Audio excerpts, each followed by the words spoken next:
Okay, y'all, up for the next review is literally the most advertised countdown to Christmas movie for the 2024 season. Holiday Touchdown, a Chiefs love story starring Hunter King and Tyler Hines. Now, this movie was a step up from Tyler Hines' movie last year, Never Been Christ. It was a hot mess to this day, one of the worst Hallmark Christmas movies I've ever watched. Um, but for Hunter King, I actually think the Santa Summit was a lot better than this. But I will say this.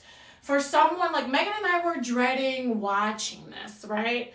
Dreading it. And I asked her why did Hallmark do this, and she said, "Well, right now they're trying to profit off of the popularity of the Kansas City Chiefs, and that's why they did the movie." And I said, "But here's the thing: for people who have their true teams, whether you're a Cowboys, Eagles, Jets, Giants, whatever you are, right?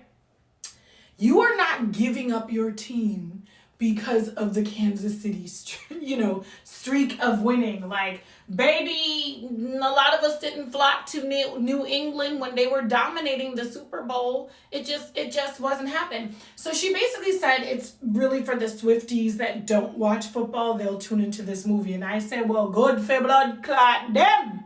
The rest of us, your teams are going to be your teams. You're going to watch this movie because you're like, okay, it's a football movie. But it's not going to be something that you're going to return and rewatch, because if it's not your team, it's not your team. And that's just life, okay?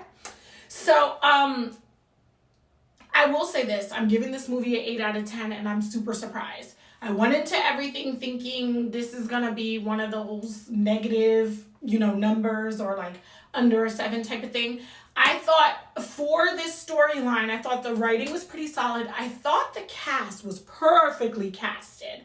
Okay? Perfectly. I thought Hunter and Tyler did an amazing job given this storyline. And I also thought Hunter's family really, really did an excellent job of being a support system during all this chaos, and showing why winning fan of the year, for the Kansas City Chiefs was so important to them. So as someone who's not a Chiefs fan, and as someone who saw these commercials and cringed and was like, I don't know if I'm going to make it through this, I would say this was so surprising. Do I think it was the best movie this year?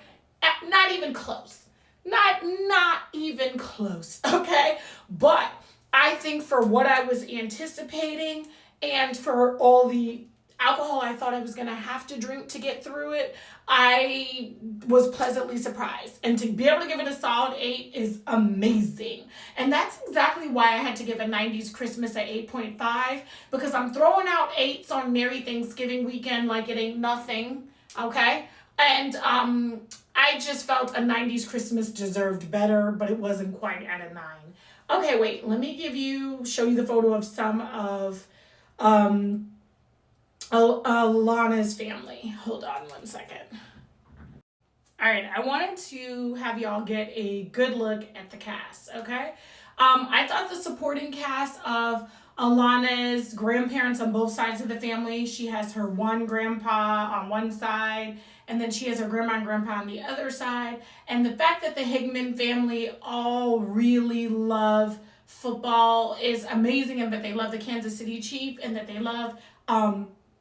I thought the cast came together perfectly. Okay, let me get into the premise. Okay, so Alana Higman's family owns 2 restaurants. They own 2 stores. So they have like a restaurant, and then they've got a store that sells a lot of Kansas City Chiefs gear.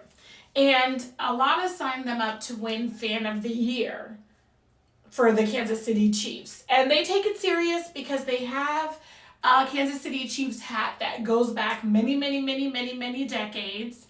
And it's been in the family. And if they wear this hat on Christmas Day, the Kansas City Chiefs will generally make it to the Super Bowl. Now, the hat does not guarantee that they'll win that Super Bowl, but it guarantees that their team will make it. And it's a tradition, and only someone from Alana's family can wear this hat. cool. So they always showcase the hat in their store, but they don't let other people try it on. Now, Derek and Alana's meet cute was kind of interesting. He is a director of fan engagement for the Kansas City Chiefs, and he's been in Kansas City, but he hasn't really taken in any of Kansas City culture. So his boss says, hey, you've got to go to this restaurant and you've got to take into some Kansas City culture. So he goes in there, he meets some of Alana's family he doesn't know yet. And then he also meets Donna Kelsey playing herself.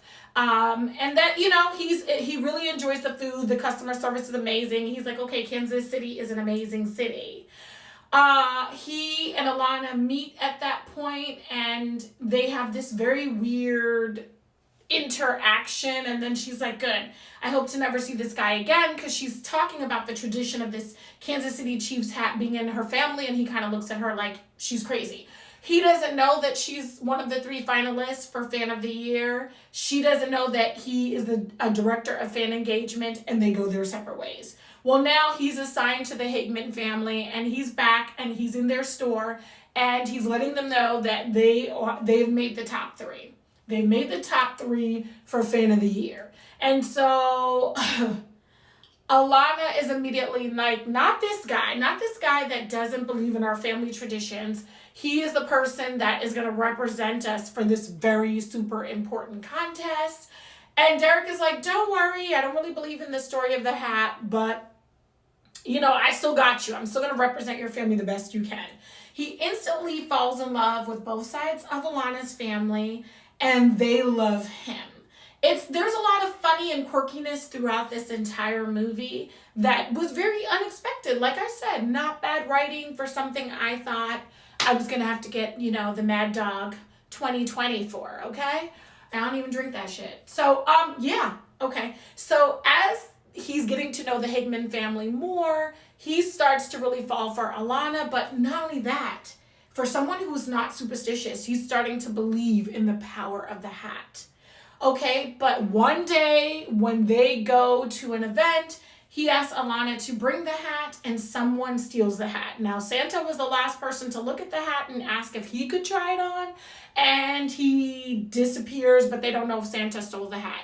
They can't find the hat, and they've been chosen as Fan of the Year. So what is Alana going to do? She doesn't want to tell her family. Her and Derek are trying to come up with something, and she doesn't want to use a hat that is not the real hat, that has Grandpa Paul's name in it, that was given to him by a Santa many, many, many years ago, right? So the hat was lost, found. The hat has a history of being lost, but it always makes its way back to the Higman family. I mean, when you think about it, it's a really cute tradition, right? So they don't find the hat. Now it's time for the big game. Alana doesn't want to go out there and talk to the audience, but she has to. She is reminded that the true spirit of Christmas and the true power of the hat comes from her and her family. She goes out on that field and she cheers on the Kansas City Chiefs with her family. And when she goes back to sit in the stall, Santa once again returns the original hat that has Grandpa Paul's name in it.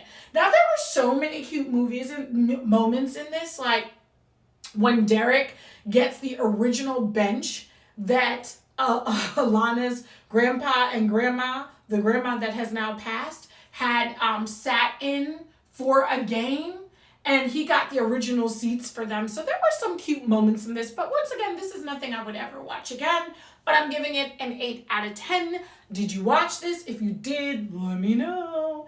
All right, on to the next review.